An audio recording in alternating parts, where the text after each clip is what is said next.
going? Welcome to our channel, Why Not Now? My name is Steven, and this is my beautiful wife, Lisa Marie.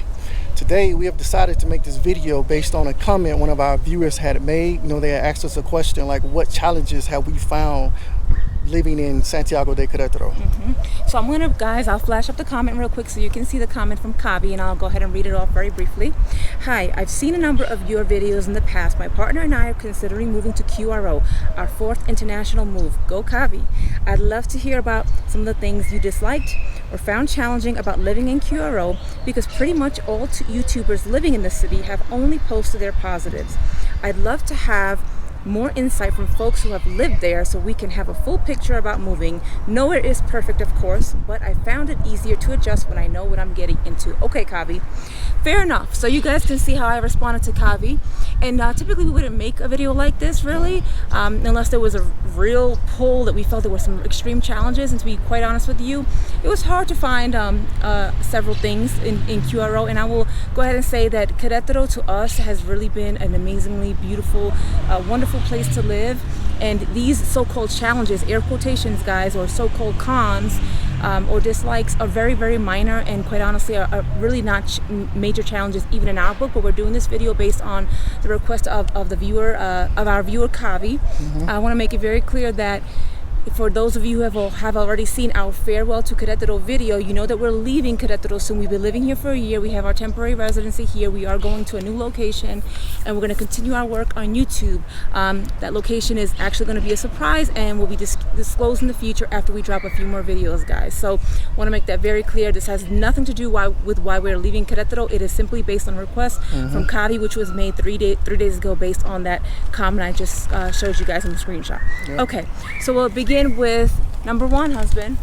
As my wife was saying, yes, we have been living over in Queretaro, Mexico for a year. We have our temporary residency, and that video is coming soon. So guys, make sure you get ready to check that one out. Some challenges with that.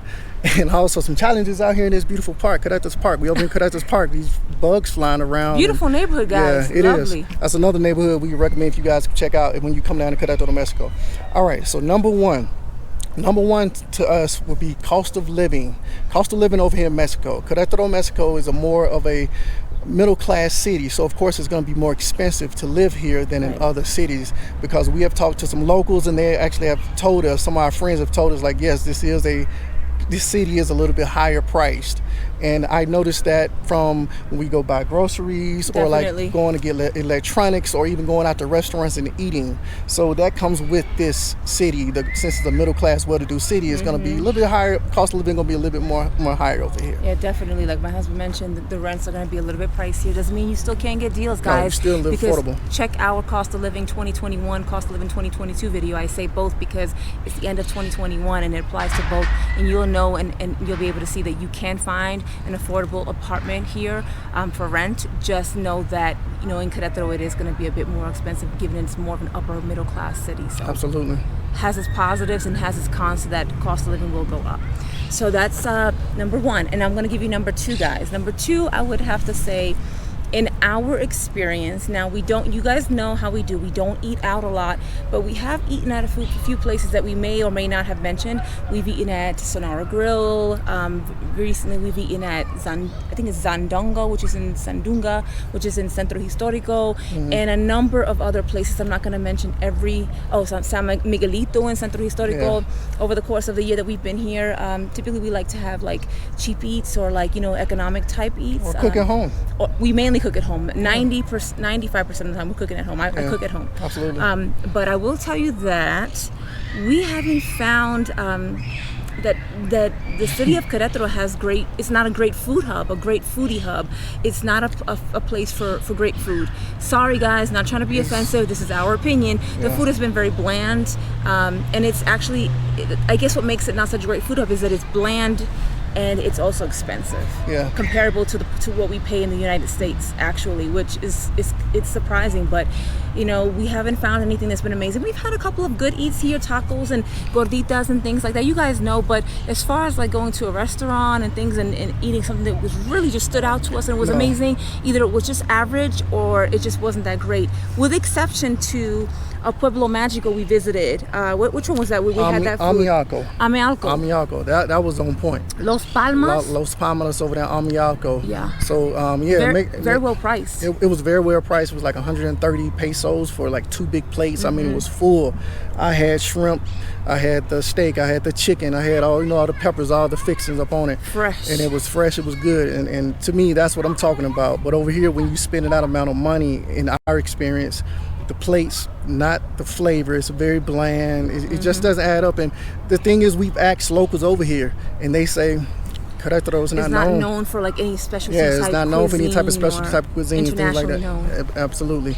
But yeah, we have found some little spots to eat at, like little tortas and tacos and things like that has a little flavor. But other than that, the food here is not really the greatest. That's one of the challenges that we have come across, challenges. Right.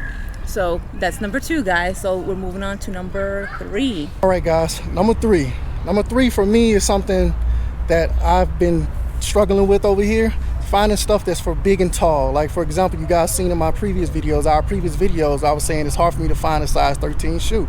And that is very true down here. But I have found a spot that I found a store, a Nike factory store that has it. Nike factory, name of it, I think. That's it. They have it, but it's limited selections. So that's a problem for me, finding a size 13 shoe. And also finding XXL or 3XL longs or stuff like that, because I'm a pretty big guy. I'm not this little guy. So those have been some of the challenges that I've faced.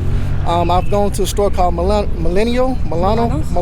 I've gone to Milano's, and they have certain little stuff here, certain little pieces here and there. And of course, you can go to the mall, but I'm not trying to spend all this money in the mall, in the Liverpools and the name the other stores. There's a bunch of other stores. They have them, but they're kind of priced up a little bit too as well. So for me, that has been a challenge. That has been a challenge for me. Walmart too, for socks and everything. Yeah, Walmart for the socks and just personal items. It's kind of hard to find, like the white beater t-shirts, and it's kind of hard to find them. So that has been a challenge for me personally down here. And so I would tell anybody, if you're coming to Queretaro Mexico, if you're wearing a XXL or size 13 or larger shoe, better stock up on them while you're in the States or from wherever you're coming from. So make sure you don't have to deal with what I was dealing with over here.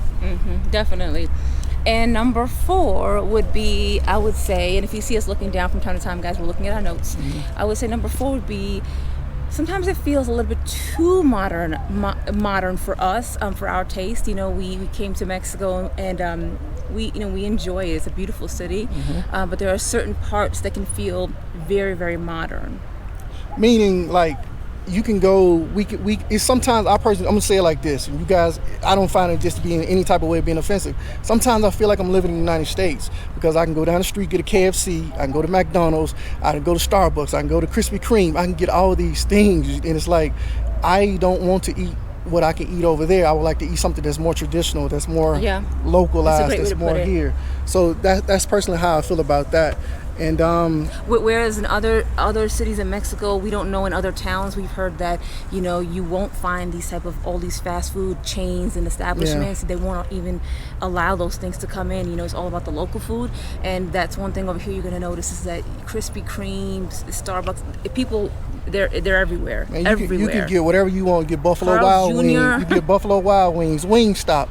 And I'm not knocking it, because I love eating in those places. We've had it a couple of times. I love eating in those places. It tastes identical to, it's the same. But it's to the point of, sometimes, you're living in another country, you're living in Mexico, you like to really experience Mexico. The culture there. Culture there. That's pretty much what it's all about. Definitely. So number 5, guys, would be direct flights. Yeah. Yeah, we found that, I don't know, and I don't know if this is common within other cities in Mexico, but we found for a city that's about, I don't know how many, like 1.5 million population, give or take. It's a big city. Yeah, we thought that maybe the airport would have some more direct flights to other cities within Mexico, but there's a lot of connecting flights in CDMX in Mexico City, so we've noticed that as well. That could be a challenge, depending if you like to quickly fly somewhere within the country. You're gonna likely have to get a connecting flight. Yeah, and we noticed from here, from Querétaro, every flight you have to go to Mexico City, then from Mexico City to Mazatlan or wherever these places, right. You have to have that connecting flight. But going from here to the States, of course, it's a direct flight from here to Texas. But other than that, like my wife's mentioned, within the country, it's no direct flights over here. That we haven't seen any direct flights. Yeah, I think they may have some to, like, Puerto Vallarta, I think. But like other places, like my husband mentioned Mazatlan and like other cities, I think it's just like you have to connect.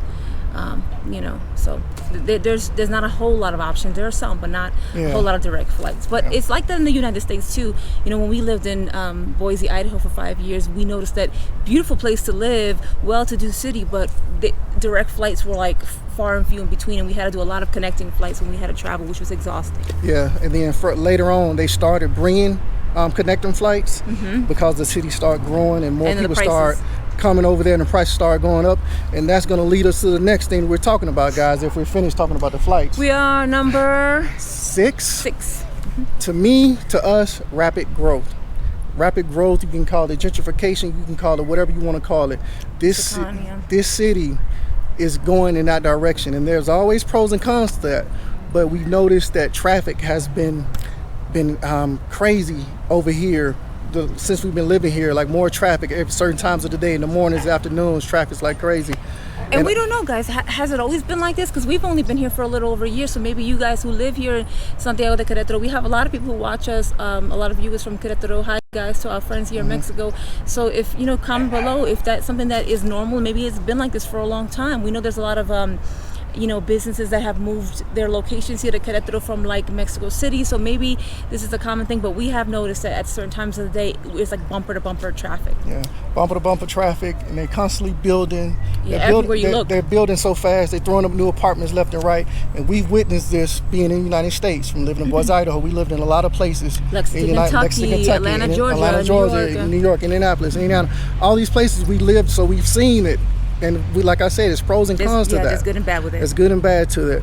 But we've noticed that it's changing. And a lot of people are coming here. We notice there's tons of building going on. And a lot of influx of, of transplants, which is good, and it's bad because at the same time you have a lot of migration, you have rapid growth, and then like my husband was actually talking about the other day, the infrastructure, the concerns about, is the city prepared properly for this influx, for this growth? I mean, it's all great and amazing, and it's good for the economy, but then we have to also be prepared with the infrastructure. Because I think about the beautiful streets. Sorry, I gotta keep changing my hands. The beautiful streets that's down in the center of Queretaro, Mexico.